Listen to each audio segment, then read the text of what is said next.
Hi all, welcome to another episode of Kamal Tech Vlog. This would be the number 10th episode. So today what we're going to discuss is, today I'm going to go ahead and share the major mistakes, that's the three major mistakes we all do while buying a smartphone. So let's start.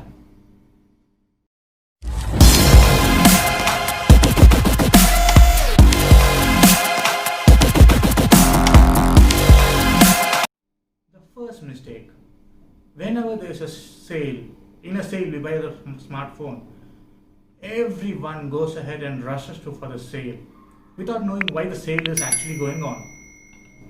What is the meaning of the word sale?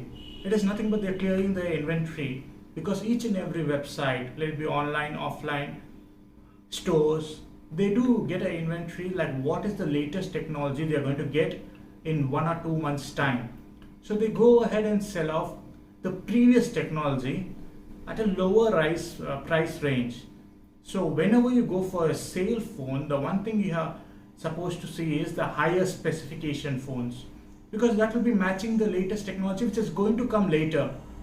Or if you go for the cheapest budget phone, like under 10,000, under 5,000, depending on your budget range, in that case you will get a lower technology phone, and which will not be able to match the next technology which is coming.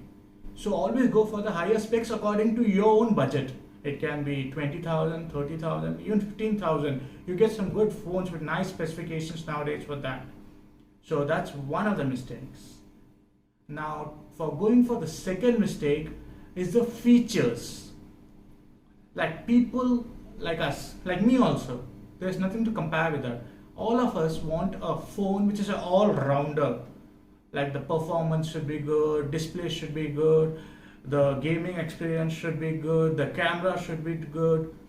But there's one fact, practical fact everyone misses on. There is no phone manufactured which is an all-rounder at the moment. From the time the phones have started, the mobile phones have started, not even a single phone has been an all-rounder phone. Some companies do claim it's an all-rounder phone, but later on, after buying few days, we do understand the fact it's not an all-rounder phone. So how can we go around this? It's simple. Make a category for yourself. Like some people buy a mobile phone just for gaming. So go ahead. And gaming, I need this much speed in the phone. I need such a processor for that. I need a good graphics card in that. I can play very well in that. I need a proper display for that. 90 hertz, 120 hertz, 144 hertz, like that. Or if you're looking for storage and RAM, I need 256 GB storage, I need 12 GB RAM, or else does it have a micro SD port in which I can store my data. Depending on your budget range, you can do that. Then go for, or else there's one more category, network. Whether you're looking for a 4G or 5G phone, whether it has a Wi-Fi 5 or Wi-Fi 6, what kind of network are you looking for? Are you looking for a stable network wherever you go? Depending on your own choices, you can make you can make total differentiation. Even the processor, you do know, nowadays people do not go for any processor under 600, Snapdragon 600 or anything. But you can go ahead and check the phone, but you're just looking out for processing speed.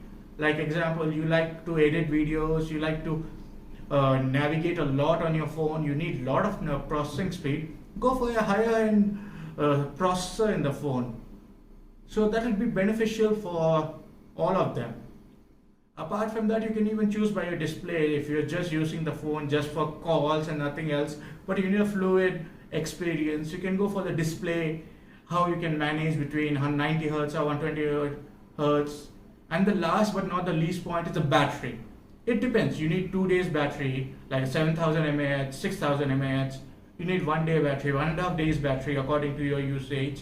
Or you need a wireless charging capability phone. Do not go for the adapters, they are useless. They won't give you the same 30 watts, 40 watt, 45 watts, 60 watts, 65 watts. They won't give the same speed as your charger. Like even if you go for a normal charging cable, like nowadays you get from 18 watt to 65 watts, so that is the range. How fast can your phone charge also, that is needed. like 1 hour, 1.5 hours, 2 hours. Some phones do that. So if you're going for charging, you can go for that also. Plus wireless charging, if you're going for that, go for a wireless charging phone which has a capability in it, like UI enabled in the phone. Don't go for the adapters as I told you. So this is the second main point. Now we'll head towards the third point. And third point, last but not the least. So the third point is updates. If you're going on any website or anything where they're saying they have sale and everything, and you're looking on a budget phone and you choose the cheapest among the whole lot, go ahead and find a phone where the company has promised updates, because nowadays it's very important, because nowadays everything is done in mobile, like let it be your social network, let it be your banking, everything is done in your mobile. So the security is important. So we need regular updates with security patches every month or bi-monthly or in a quarterly basis for the phones. And some companies do not provide that. They just go ahead and sell the mobile in the least price, and you don't get proper updates. You can go for some of the best known brands for that, for updates, like anything which has Android One enabled, or because they get the security patches, or any Oxygen OS, or nowadays many brands are doing that. Even Realme UI is doing that. One UI is sending out the updates. So go for something which secures your phone. From the launch of Android 10 onwards, we do know you don't need an antivirus also that much.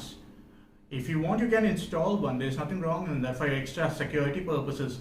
But apart from that, Android updates are mostly embedded within the Android to secure your phone, to save your own data. And for the last, as I told you, there's another bonus point over here for you. For in any website you go, let it be Amazon, let it be Flipkart, let it be Falana, there are many websites over there. Whenever you go and try to buy a phone, it will give you an option to check the exchange price of your phone. You can punch in your phone's details and you can check the exchange price, and you do know your phone specifications. So once you go ahead and punch in, you will come to know what is the price you'll be getting for exchange of that.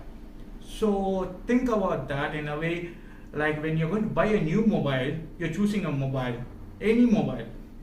Think that and punch that and check what will you be getting in exchange, like after a thing. Because any electronic you buy, you get about 60% depreciation the day you buy it. After that, there's if you even you go to sell it outside, you're not going to get much price on it. So punch in and see what is your return value on the phone, so that in later stage you want to upgrade to a new Snapdragon, like now 888 is going to launch. You can go ahead and upgrade to that without any problem and with least amount which you'll be paying out.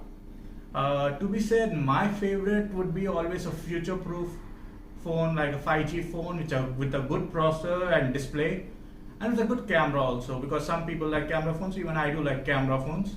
So I would go for these details only. Apart from that, battery can be okay for 1 day, and charging, even normal 25 to 30 watts nowadays, what we are getting in mid-range phones, are good. So they are not bad. So in case you have any thoughts on this, go ahead and leave your comments below, so that I can go ahead and answer them. And if you do like the video, please do like and subscribe. Till next time, take care and have a Merry Christmas.